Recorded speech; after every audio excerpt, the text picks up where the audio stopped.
Everybody raise their hand as high as they can. All right, raise it a little bit higher. Okay, how come you didn't do that the first time? I said as high as you can.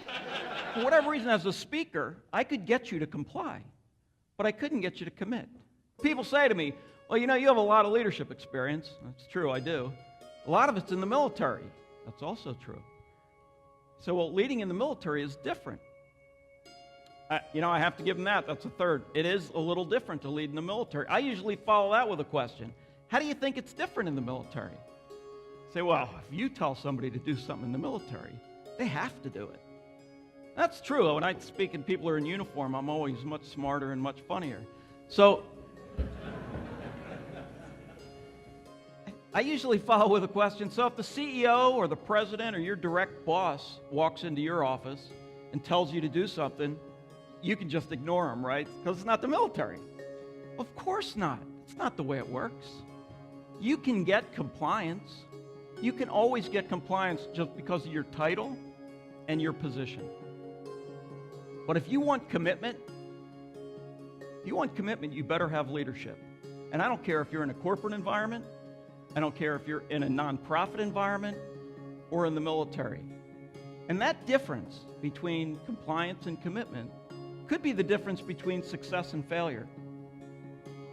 It could be the difference between profit and loss. It could be the difference between you keeping your doors open and having to shutter those doors. Hi, I'm John DiNapoli. I'm a retired Brigadier General from the U.S. Army. And about 4 years ago, started a consulting firm focusing on leadership training, development, executive coaching, and some keynote speaking. I do that because I have a passion about leadership. I got promoted a few times, and I thought, I've had a lot of jobs. I've had a lot of leadership experience. I've seen good leaders, and I've learned a lot. And as I'm sure you can all attest, I've seen bad leaders, and maybe I've learned more from them. And I can help people get better. I think a lot of people have said, I remember Lou Holtz saying it, that I don't care how much you know until I know how much you care. And I'm not going to decide if I can follow you till I can decide if I can trust you. Selfless service, you don't hear this much outside the military, but I believe people do reflect it. It's the difference between I want to get the promotion now or I want to get the bonus now, and I want to raise up the organization so that everybody gets promoted and everybody gets the bonuses. Somebody says, John, you got to hit a goal, and that goal doesn't get hit. I don't care if I have a team of 1,000. That's my responsibility. I've never yet been in a business where a leader comes in and says, yes, in the military we'd say, sir, yes, sir, I failed, but I'm still really good. These people that work for me, they stink. As if, well, now the senior leader's going to think, oh, now I have more confidence in it. But we see people do it, right? It actually undermines their confidence completely in them.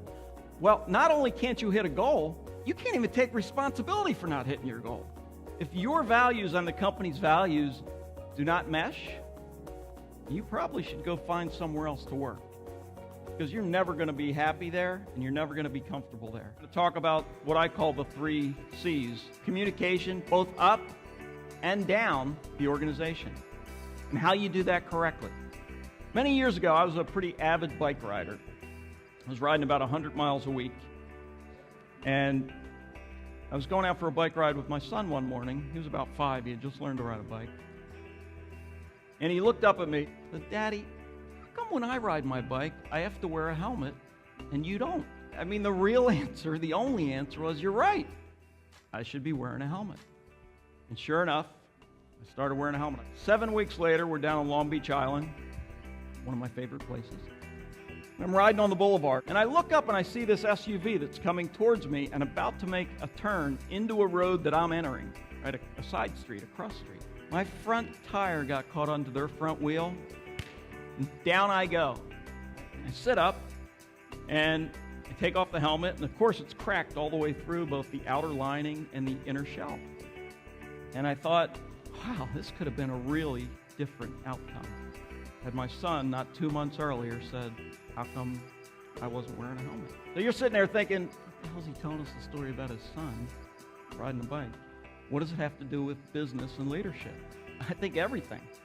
How much better would organizations be if we went down at every level and solicited ideas from people, and then evaluated those ideas, and where appropriate, actually made changes to the organization. Celebration.